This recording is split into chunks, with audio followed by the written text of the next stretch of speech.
All right, welcome back. This is going to be part 88 of my presentation on the flood and Noah's Ark, and we're going to continue on with the topic of flood legends. Flood legends, and just to recap, if you'll notice on the screen, I've showed you this map. This is the third video about flood legends, and one of the arguments I'm sure people are going to say is, well, if there was such a flood that happened, shouldn't people all over the world have some type of story about it or legend, or shouldn't there be some type of knowledge? Well, I mean, for the most part, all over the globe, there is stories about it, even in places that you wouldn't think that there would have such knowledge about it.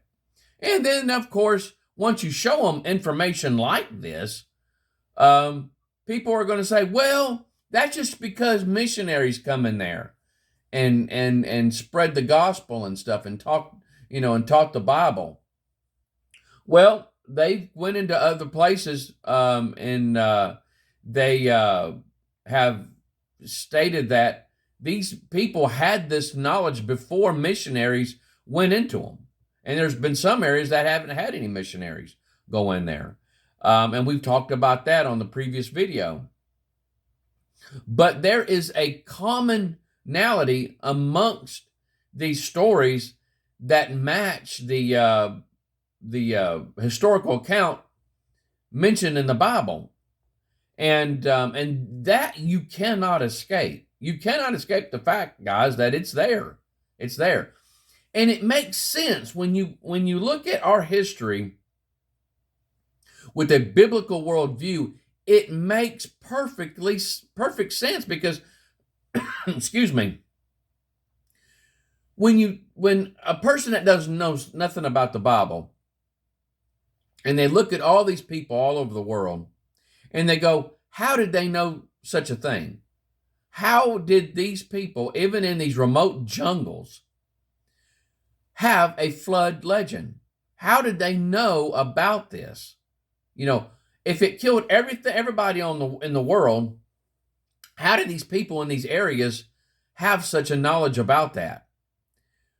Well, without the Bible as a history book, you are completely lost in your knowledge.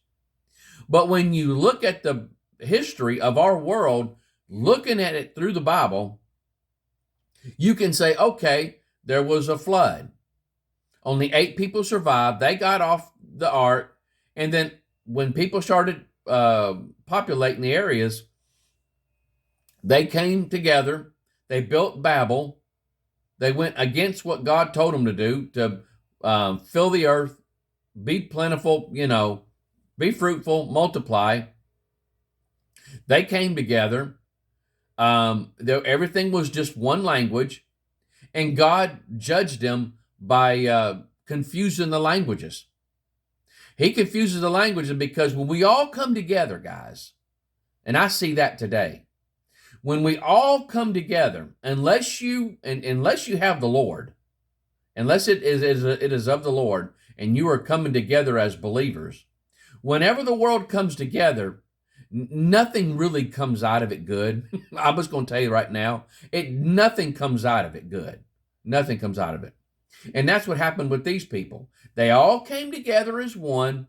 And what happened? Well, they started worshiping false gods. Is exactly what started to happen.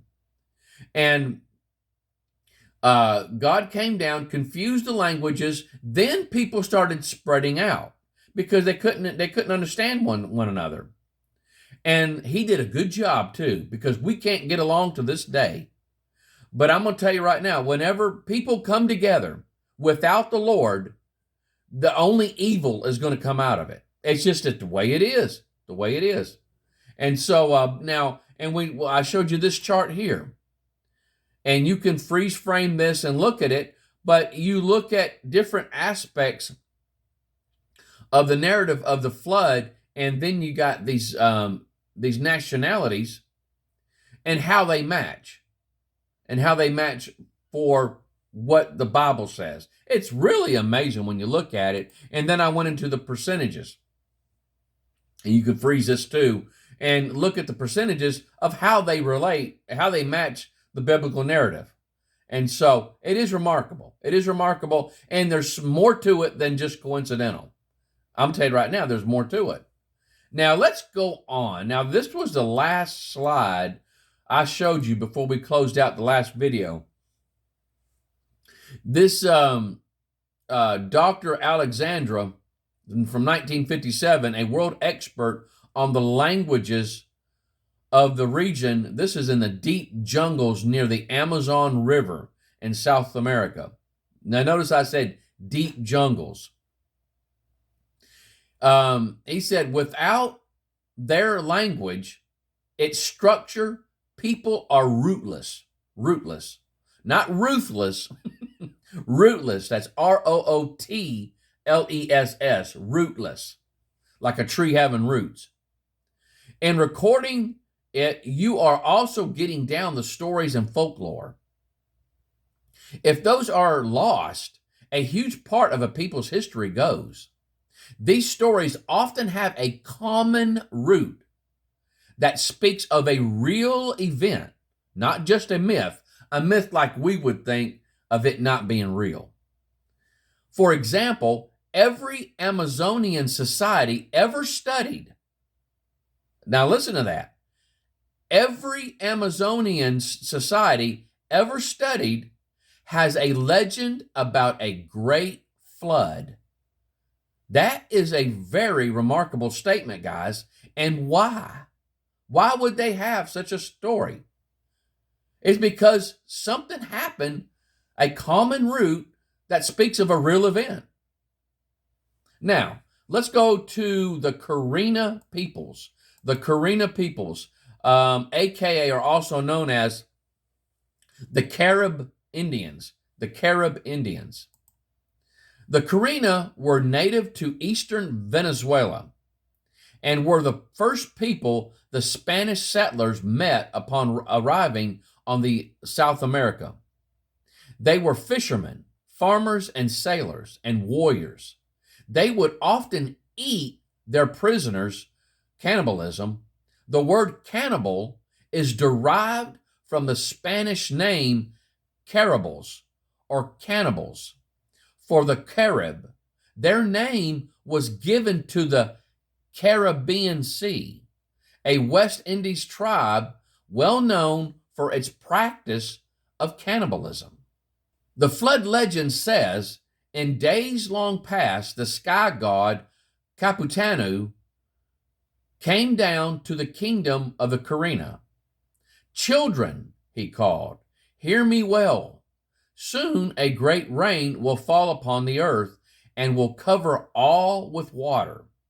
Out of everywhere there, however, only 4 couples were afraid. When they heard his words, they listened, though the rest scoffed. So there were 4 couples. So how much does that make? 8. That makes 8. So there's a match there. I am your father and your God, he insisted. I desire that none of you should perish. I will help you build a canoe that will hold everyone so that no one drowns. You are not Capitano, they said, and there is no flood. But the 4 couples, scared half out of their wits, listened to what he said. The rest continued to make fun of him. So be it, said Capitano.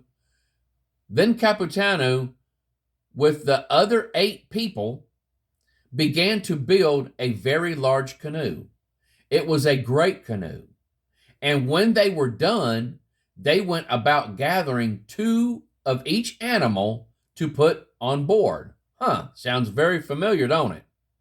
They also brought seeds from every plant on the earth. Now that is interesting too, because God told Noah to bring that which is to be eaten, and it's to be food for Noah and for the animals. And for the animals. It is to be food for them and the animals also. The moment everyone was on board, the sky grew black. The wind picked up, the earth shook, and it began to rain. It rained and rained. The rain kept on for many, many days. It rained so hard the rivers overflowed. Water was everywhere, and all the animals outside were swept away. There was so much water, not even the tops of the tallest trees were visible. Those, Karina, who were outside, those who would not believe Capitanu, could not be rescued, and they were drowned. The waves came and came, and they were so high that the entire world was covered. Many days later, when the waters began to recede and the land began to dry, the four couples exited the canoe. They looked at their world. It was void and empty, with nothing to be seen. Capitano asked them, "Do you like it like this? Or would you want something different? How do you want it to look?" The Carina told him that no one could survive in a place like this. "Where are the trees?" they asked. "How are we to weave baskets and make roofs for our houses? If there aren't any palm leaves, how are we supposed to grow food without mountain slopes? Where is their shelter?" So Capitano, out of the love for his children, created a new earth for the Carina. He filled it with rivers and trees, lakes and marshes, mountains and hills. And the Carina lived there forever, happy and content. Now, let's look at another one here in India. And this is from the Mahabharata. And so I don't know if I'm pronouncing that right, but some of you probably wouldn't know if I was. So at any rate, so this is the flood according to the Mahabharata, the fish myth. The fish myth. Soon fortune favored Lord. The dissolution of all moving and unmoving things of the earth is near. This deluge, which is the flood of the worlds, is approaching. I know this so that you may have the advantage today of the mobile, the immobile, and of this that moves and that which is stationary. All ends in the violent water. A boat is to be built by you, furnished with a sturdy cord. There, with the seven, whatever that is, which is the enlightened beings, these beings, they are not Manu's family or friends, just companions. Sit, great Manu, which is supposed to be Noah, and take with you all the seeds as spoken of by the Brahmins long ago, preserving them in portions. Remain in the boat and wait for me, and be protected from the desolation by my affection. I will come as a horned creature.